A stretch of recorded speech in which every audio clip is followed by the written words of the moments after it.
Ang aking pagbibitiw ay hindi lulan ng kahinaan, kundi dala ng tunay na malasakit para sa ating mga guro at kabataang Pilipino. Ito ang mensahe ni Vice President Sara Duterte matapos kumpirmahing nagbitiw na siya bilang Education Secretary. Ayon sa Vice, nagbigay siya ng 30-day notice para masiguro ang maayos na transition. Base sa kanyang resignation letter, irrevocable ang kanyang pagbibitiw bilang kalihim ng DepEd at co-vice chairperson ng NTF-ELCAC. Bagamat hindi ako magpapatuloy na mamamahala sa kagawaran, patuloy pa rin nating itataguyod ang kalidad ng edukasyon na nararapat para sa Pilipino. Mananatili akong isang ina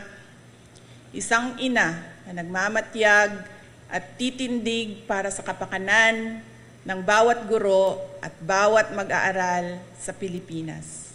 Sa kanyang talumpati, hindi nabanggit ni VP Sara kung bakit siya nagbitiw. Hindi na rin nagbigay ng dagdag na pahayag kaugnay nito ang kanyang kampo. Ayon sa Presidential Communications Office, tinanggap na ni Pangulong Bongbong Marcos ang resignation ni VP Sara. Si ACT Teachers Party List Representative Franz Castro ikinatuwa ang pagbibitiw ng bise. Sana lang daw ay maaga niya itong ginawa para nakapaglagay ng DepEd Secretary na galing talaga sa sektor ng edukasyon at alam ang kanyang ginagawa. Sabi ni Teachers Dignity Coalition Chairperson Benjo Basas, sana hindi politiko ang susunod na kalihim.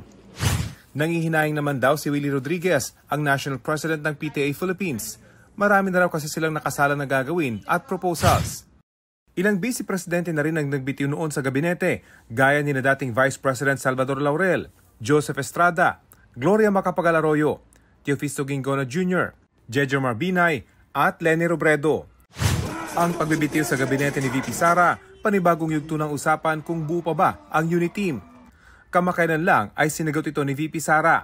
Ang unit team was the tandem during the 2022 elections and then tandem of Bongbong Sara during the 2022 elections. And then humanang elections, naidaog nami. Noong nakarang taon, unang napansin ang namumuong iringan sa pagitan ni VP Sara at House Speaker Martin Romualdez.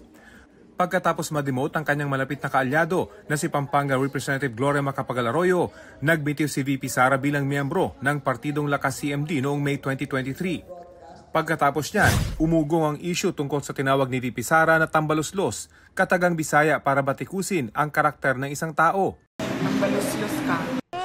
No comment. No comment sa tambaluslos. Hindi pinangalanan ni VP Sara kung sino ito. Pero nang hindi niya banggitin sa isang talumpati ang middle name ni Pangulong Marcos na Romualdez, naging usap-usapan kung ang House Speaker ang kanyang tinutukoy. Pagsapit ng Setyembre, naungkat na sa Kongreso ang budget ng Office of the Vice President. Partikular ang paggamit nito ng 125 million pesos na confidential funds sa loob ng 11 araw, kahit na wala namang alokasyon para rito ang OVP.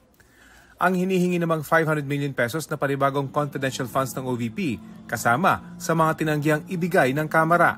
Sino man ang kumukontra sa confidential funds ay kumukontra sa kapayapaan, kalaban ng bayan. Pagsapit ng Enero ngayong taon, naging kontrobersyal ang mga naging pahayag ng ama ni VP Sara na si dating Pangulong Rodrigo Duterte laban kay Pangulong Marcos. Si Bongbong Marcos bangag noon. Ngayong presidente na, bangag natin ang presidente. Matapos lang yun. Okay na tayo. Don't even dignify. Ang aligasyong yan, tinawanan lang noon ni Pangulong Marcos. I think it's the fentanyl. Fentanyl is the strongest painkiller that you can buy. It is highly addictive and it has a very serious side effects. Pero di raw nito na bago ang ugnay ng Pangulo at ni VP Sara. Nagpapasalamat din ako kay Apo BBM sa kanyang paggalang sa aking mga paninindigan. May respeto ako sa mga pananaw at opinyon ni dating Pangulong Rodrigo Duterte, pati na ng aking mga kapatid. Ngunit katulad ng posisyon ko sa maraming mga issue, hindi kailangan na sumasang-ayon ako sa lahat ng mga ito. Pero si First Lady Liza Marcos hindi nagustuhan ang pangyayari. Bad shot na yan sa akin. For me, nasaktan ako because my husband will do everything to protect you. You ran together, di ba? Sama-sama tayo, babangon muli. Pupunta ka sa rally, tatawagan yung presidente mong bangag, di ba you're going to laugh? Tama ba yan? Even Lenny never did that. Magiging epektibo ang resignation ni VP Sara sa July 19, 3 araw bago ang ikatlong State of the Nation address ni Pangulong Marcos. Para sa GMA Integrated News, Rafi Tima ang inyo, saksi. Mga kapuso, sama-sama tayong maging saksi. Mag-subscribe sa GMA Integrated News sa YouTube at para sa mga kapuso abroad, samahan niyo kami sa GMA Pinoy TV at sa www.gmanews.tv.